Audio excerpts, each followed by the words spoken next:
नमस्कार, आप देख रहे हैं हमारी खास पेशकश। मैं हूं अविनाश। ममता या क्रूरता, जी हां, ये एक बहुत बड़ा सवाल है इस वक्त हमारे समाज में कि कई बार ऐसी दिल दहला देने वाली तस्वीरें हमारे सामने आती हैं जब हमें यकीन नहीं होता कि जो माँ, जो ममता की प्रतिमूर्ति मानी जाती है, वही अपनी बच्चियों के साथ, अपने बच्चों के साथ क्रूरता की हदें पार कर जाती है। ऐसी कई घटनाएं हमारे सामने आई और काफ़ी विचलित कर देने वाली घटनाएं ये थी।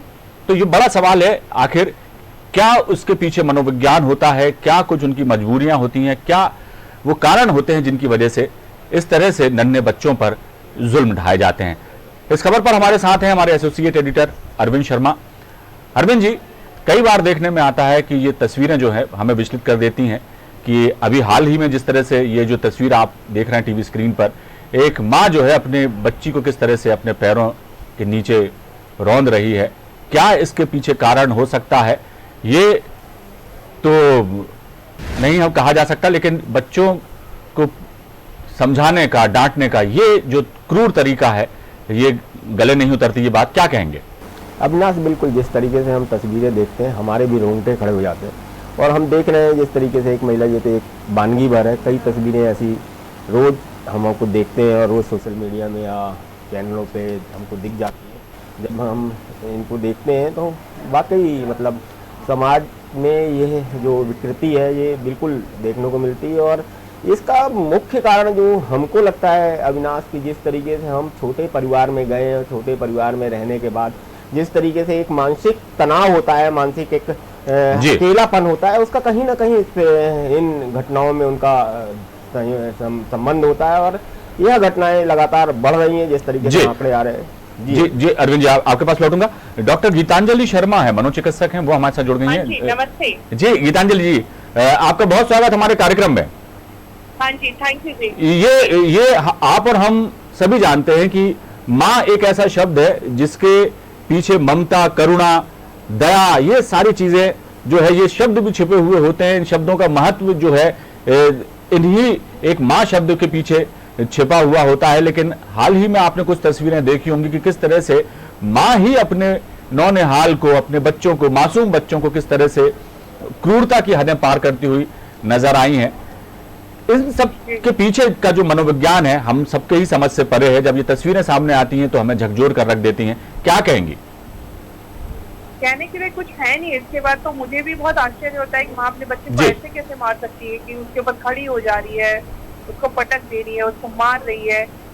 मतलब वाकई आज के में एक तो माओ का अपने बच्चों से अटैचमेंट नहीं रह गया है। सब कुछ बाइयों के, दाइयों के, दादियों, नानियों के हाथों में दे देते हैं। जी, माँ बच्चे का वो ऐसा अटैचमेंट नहीं है, दूध नहीं पिलाती है, साथ नहीं रहती है, बच्चे को किसी और के भरोसे छोड़ देती है, क्रच में छोड़ देती है, डे केयर में छोड़ देते हैं। तो आपका अटैचमेंट होगा कैसे बच्चे से? आप बच्चे को जब तक गले नहीं लगाओगे, उसके साथ बैठोगे नहीं, हंसोगे भी खेलोगे नहीं, तब तक बच्चा आपके साथ एडजस्टेड नहीं, आप उसको फीलिंग समझोगे कैसे? जी गीतांजलि जी, एक बात मैं आपसे पूछना चाहूंगा। जो बच्चे होते हैं वो अक्सर उनका सबसे ज्यादा लगाव अपनी माँ से होता है।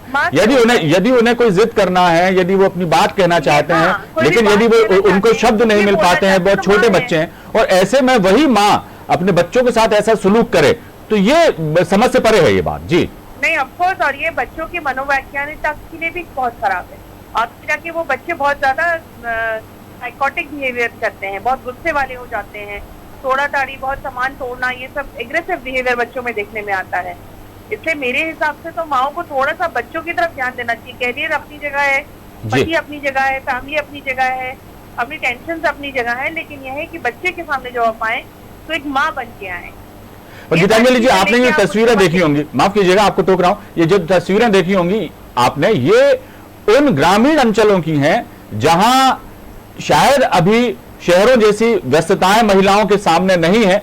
सिर्फ चौके चूल्हे जैसी ही जो पारंपरिक, जो एक ट्रेडिशनल उनके काम होते हैं वही वो करती हैं।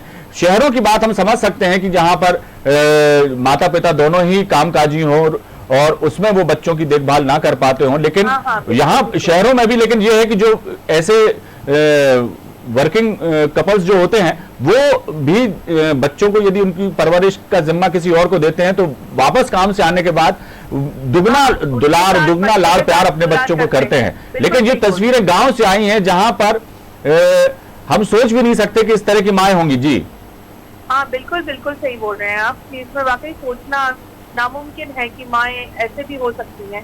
गांव के मिजाज को मैं अभी फिलहाल, क्योंकि मैं तो शहर में पली बड़ी हूँ, मेरे हिसाब से गांव की महिलाएं तो ज्यादा सतर्क रहती हैं अपने बच्चों को लेकर।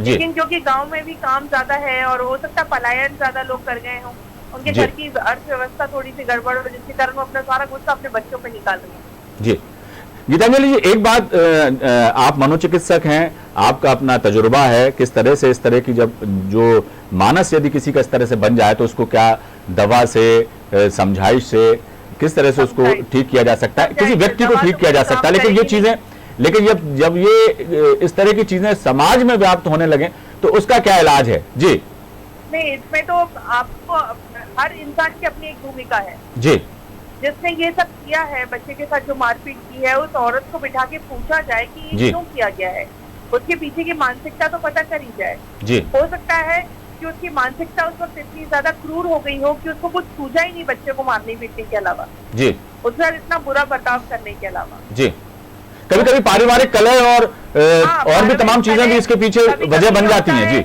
हाँ, कभी कभी बहुत ज्यादा जो प्रेशर होता है एक औरत के ऊपर, वो बहुत ज्यादा कर देते हैं, हस्बैंड की तरफ से भी, सास ससुर की तरफ से भी, उसके मायके पक्ष की तरफ से भी। कभी कुछ लेन देन के कारण से हो जाता है। गाँव में ये बहुत सी चीजें देखी जाती हैं कि ये पैदा हुआ था तो ये चीज नहीं भिजवाई, वो चीज नहीं भिजवाई, ये सारी चीजें बहुत होती हैं गाँव में कि भाई आपने बच्चे पैदा हुआ उसके 1.25 महीने बाद ये भिजवाना चाहिए, 1 साल बाद वो भिजवाना चाहिए, आपने ये सब मांगे पूरी नहीं करी।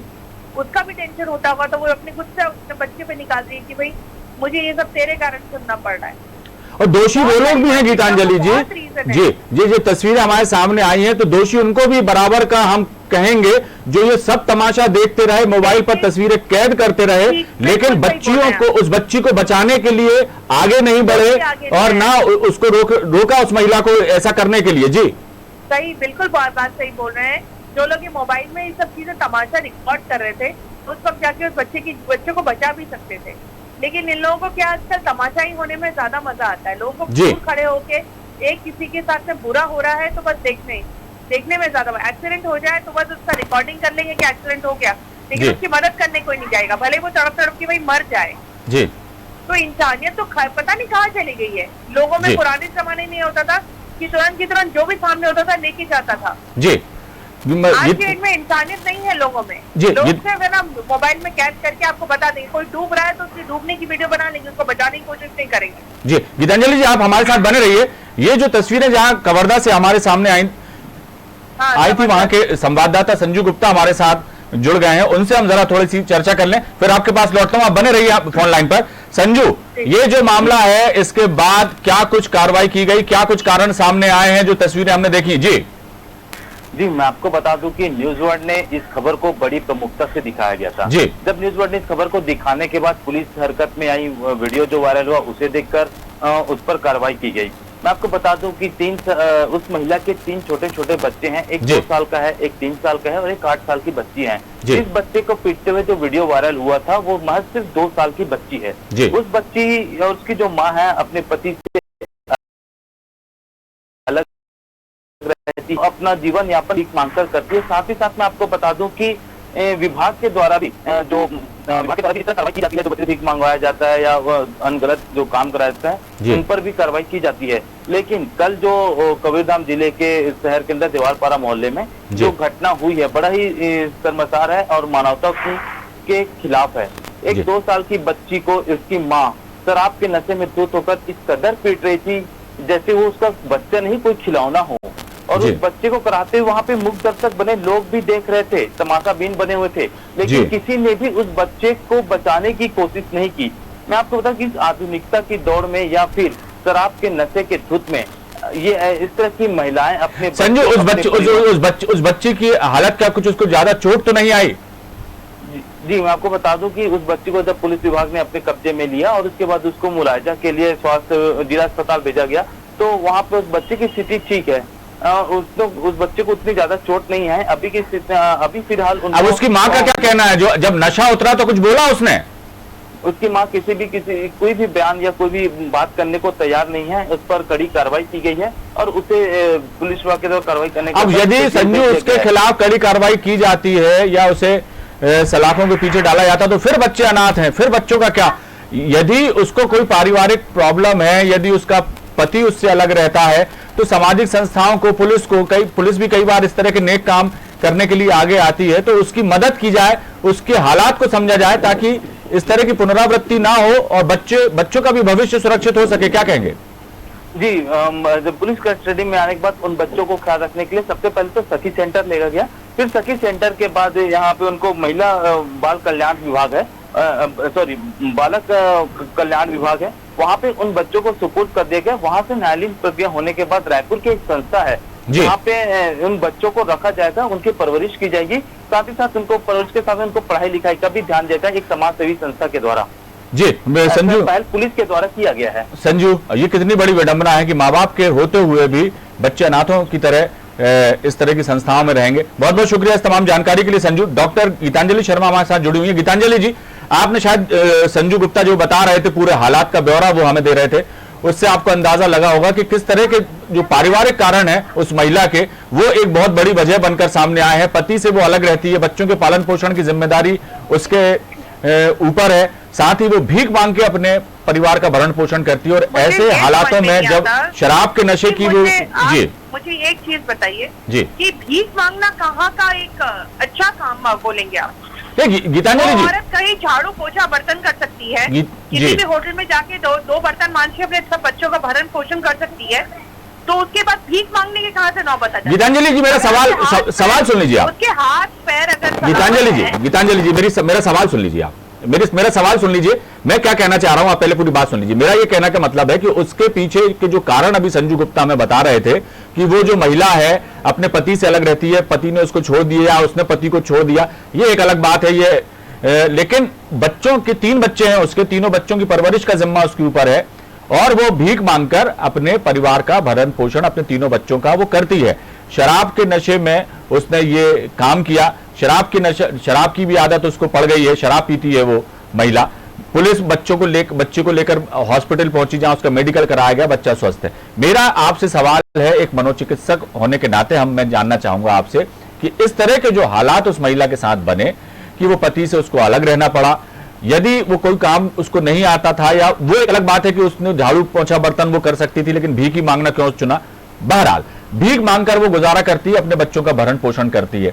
इन हालातों में उसका मानस क्या होगा, क्या मजबूरियां उसकी रही होगी, क्या उसकी मानसिक प्रताड़ना उसको मिली, या किस तरह का उसकी मेंटलिटी बनी और वो अब बच्चे ही उसको दुश्मन लगने लगे। हो सकता है कि उनकी जिम्मेदारी या उनकी भरण पोषण करने में असमर्थ वो अपने आप को महसूस करती होगी, शायद ये वजह रही कि उसने गुस्सा भी बच्चों पर ही निकाल दिया। तो ऐसे हालात में यदि कोई इस तरह की हालातों से जूझ रहा है व्यक्ति, तो उसको आप क्या सलाह देंगी मनोचिकित्सक होने के नाते, और क्या कहेंगी? मैं ये कहना चाहूंगा जी।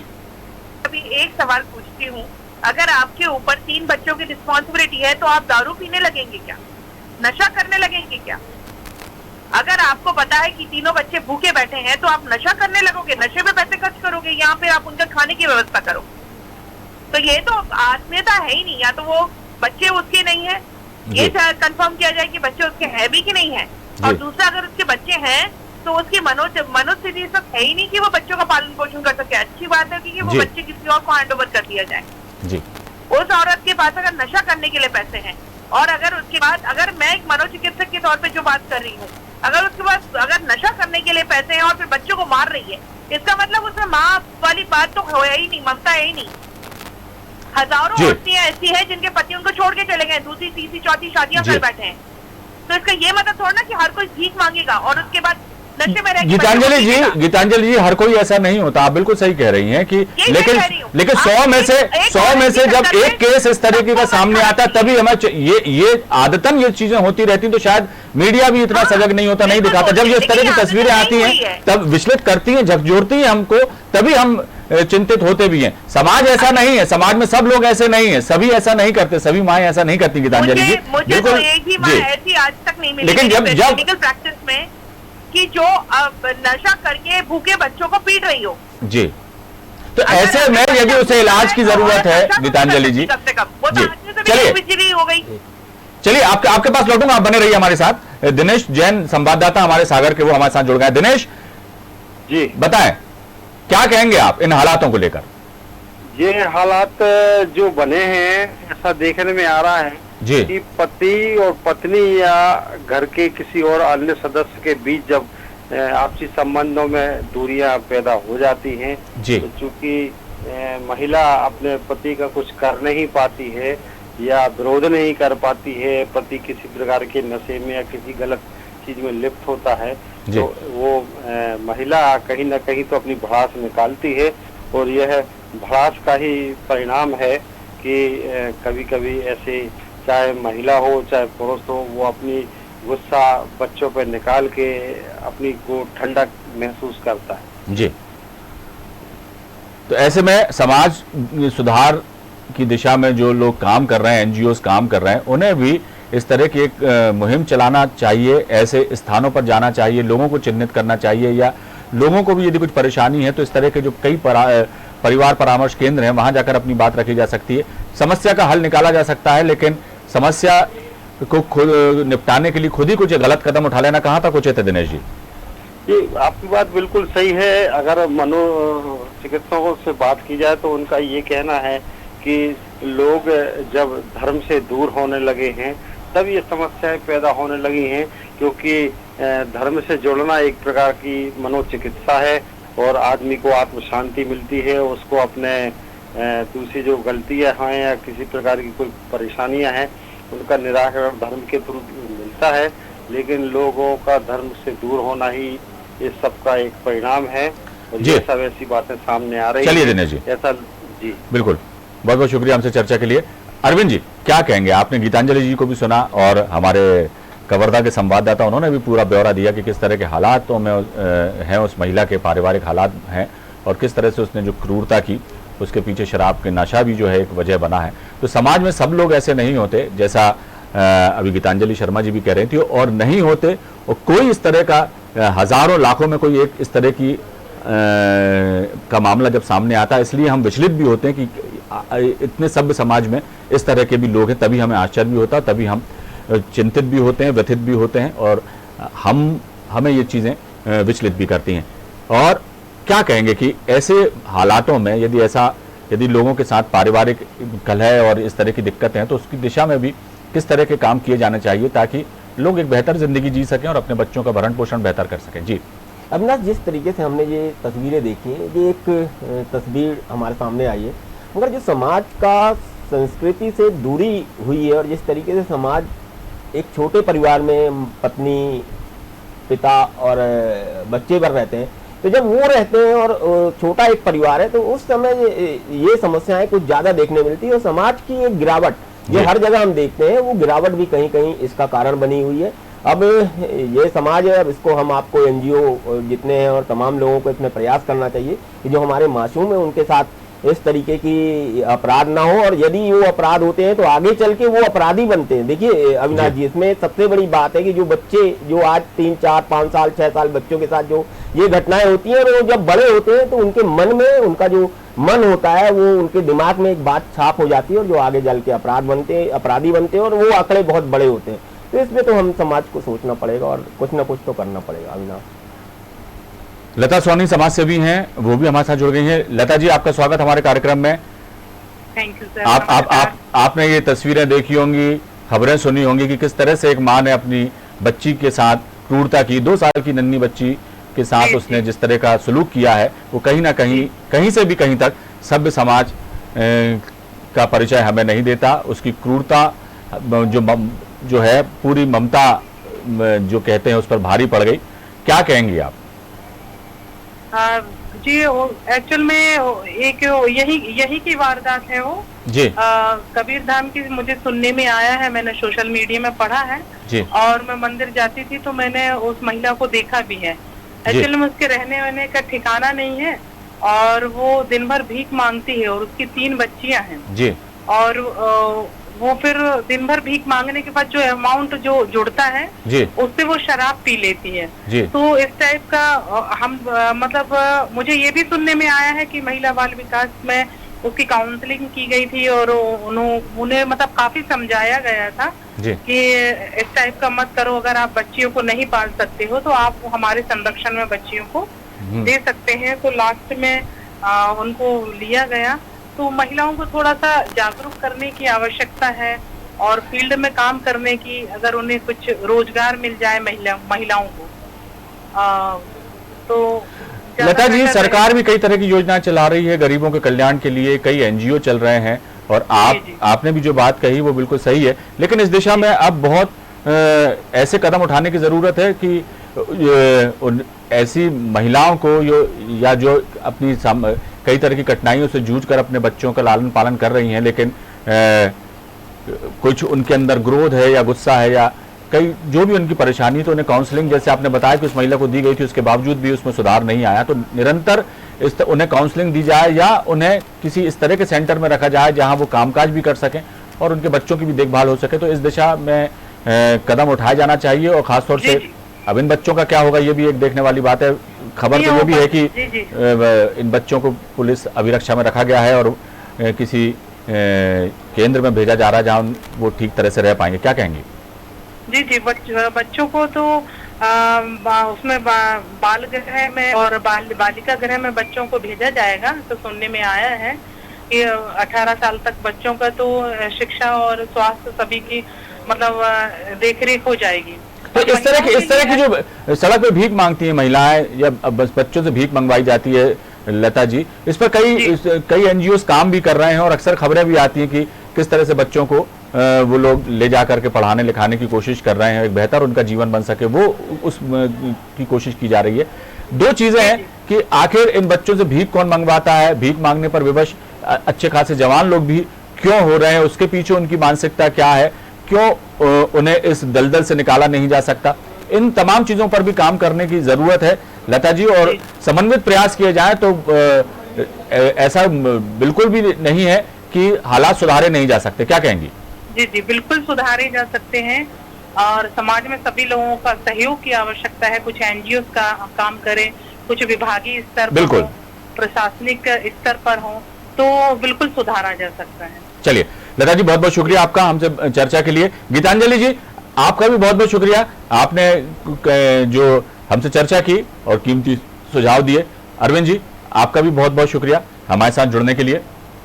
तो बच्चों के प्रति जो अपराध हैं काफी चिंताजनक है और इस तरह की जब तस्वीरें आती हैं तो हमें हैरत में भी डालती हैं कि आखिर ममता की प्रतिमूर्ति मां भी अपने बच्चों के साथ क्या इतनी क्रूर हो सकती है। जरूरत है कि समाज के तमाम लोग भी आगे आएं, सरकारें भी लगातार इस दिशा में काम कर रही हैं और ऐसे बच्चों, ऐसी महिलाओं के पुनर्वास के लिए क्या कुछ किया जा सकता है, और ये एक गंभीर विषय है और इस पर चिंता लाजमी है। तो समाज को भी इस दिशा में आगे आना चाहिए, तभी हालात बदल सकते हैं। फिलहाल दीजिए इजाजत, बने रहिए आप हमारे साथ।